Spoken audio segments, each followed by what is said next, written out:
حي على الفلاح. وَإِنْ يَتَفَرَّقَا. And if they do in fact depart, if they do get divorced, if they get part their ways, life moves on. يُغْنِ اللَّهُ. Allah will make them free of need. You know, after divorce is a very serious, depressing time.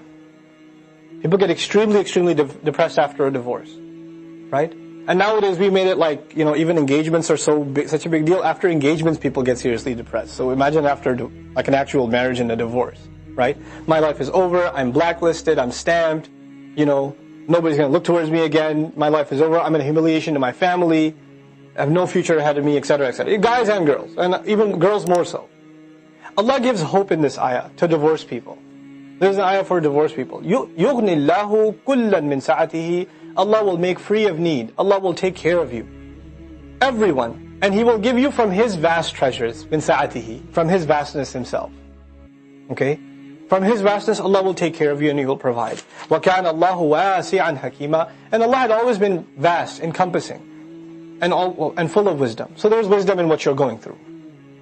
وَلِلَّهِ مَا فِي السَّمَاوَاتِ وَمَا فِي الْأَرْضِ. Once again, Allah alone owns whatever's in the skies, whatever's in the earth. The husband says, why did she leave me? Why did I get divorced? She was mine. Allah says, no, actually, everything's mine. Why did I lose my family? You didn't lose your family, everything's Allah's. لِلَّهِ مَا فِي السَّمَاوَاتِ مَا فِي الْأَرْضِ. These aren't just ayat that you just say, let's bunch all of these together, they belong in one place. No. Every one of them has their place. Allah is reminding this person who's gone through a difficulty, look, he wasn't yours and she wasn't yours, they both belong to Allah. You know?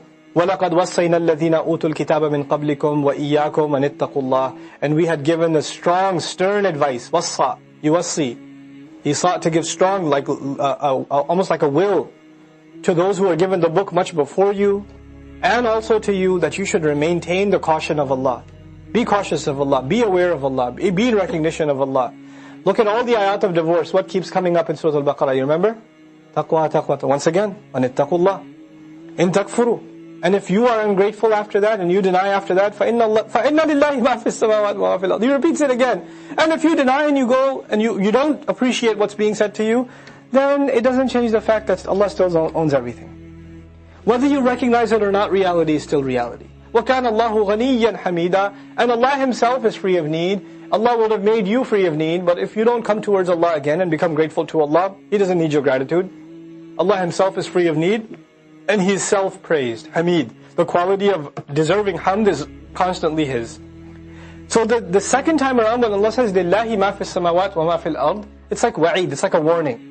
Allah doesn't need you, He already owns everything. Now the third time it's positive reinforcement. وَلِلَّهِ مَا فِي السَّمَاوَاتِ وَمَا فِي الْأَرْضِ وَكَفَى بِاللَّهِ وَكِيلًا. Allah alone owns everything in the skies and the earth. Allah is enough to take care of you.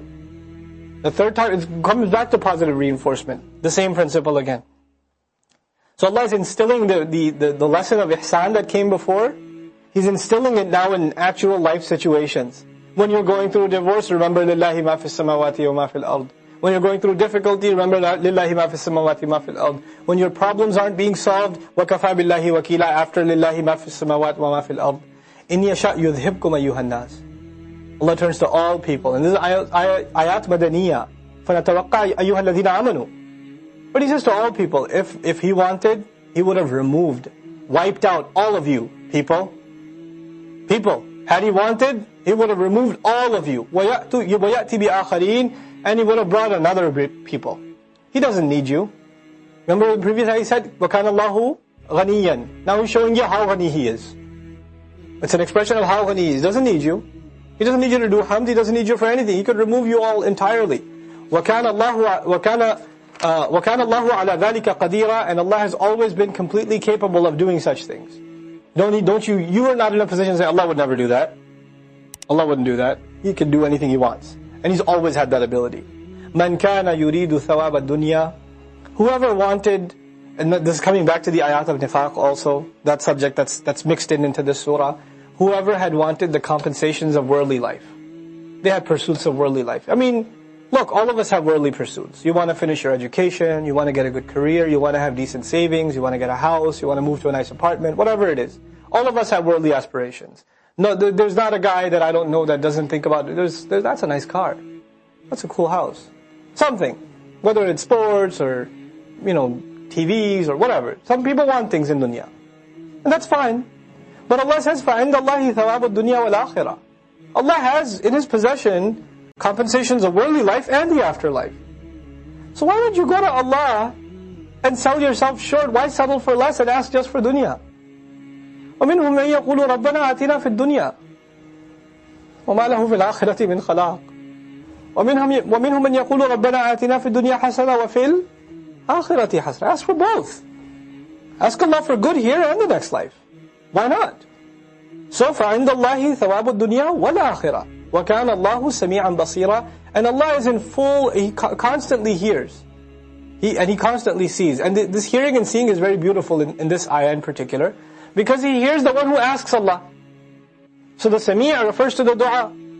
He hears the one who asks Allah for dunya or akhirah. He hears their dua.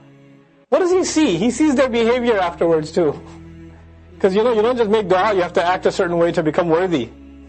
So I saw that you were just making dua of, Ya Allah, I have exam tomorrow. Unsurni nasran azizan. Ya Rabbal Alameen, give me the ultimate aid that comes especially from you. And now the dua is over, then you hit play on Netflix again. So He heard your dua and He saw what you're watching too. Sami'an basiran. They're together. So, so the contradiction between the speech and the action is visible. Ya ayyuhalladhina amanu, those of you who have iman, kunu qawwamina bil qist. Stand up. Stand and firmly stand up. Qawwam, as opposed to qa'im. Qa'im is the ism fa'il, qawwam is the ism mubalagha. Stand up as firmly as you possibly can. With justice. Or also means stand by justice. Shuhada'a lillah, this is hal, in order that you may be witnesses to Allah. While you are witnesses to Allah. Or it could also be maf'ul lahu, so that you may become witnesses to Allah. لِتَكُونُوا شُهَدَاءَ لِلَّهِ, witnesses for the sake of Allah. This ayah is one of the central ayat in the Qur'an that have to do with justice. If somebody's studying the subject matter of justice in the Qur'an, they would start with studying two ayat. This is one of the two. The other of the two comes in Surah Al-Ma'idah. I'll explain the comparison between them in detail when we get to Surah Al-Ma'idah. At least some details I'll share with you. But here, at least one part of it I want to share with you. Justice is approached from 2 points of view. One point of view is, you're in a position of favoring someone.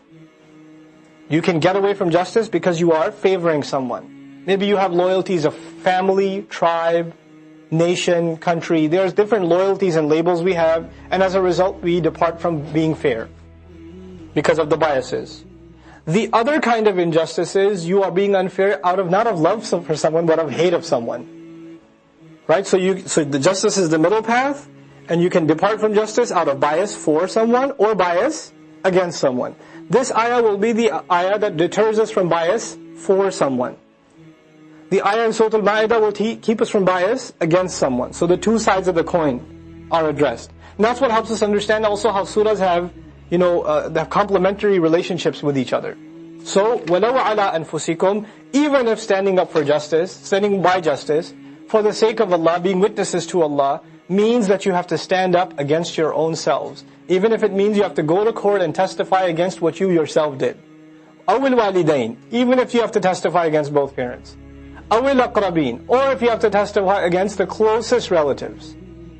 Somebody might say, not my parents. Allah says, yes, your parents. But the parents have so many rights. Yes, not when it comes to justice though. If they did wrong, they did wrong.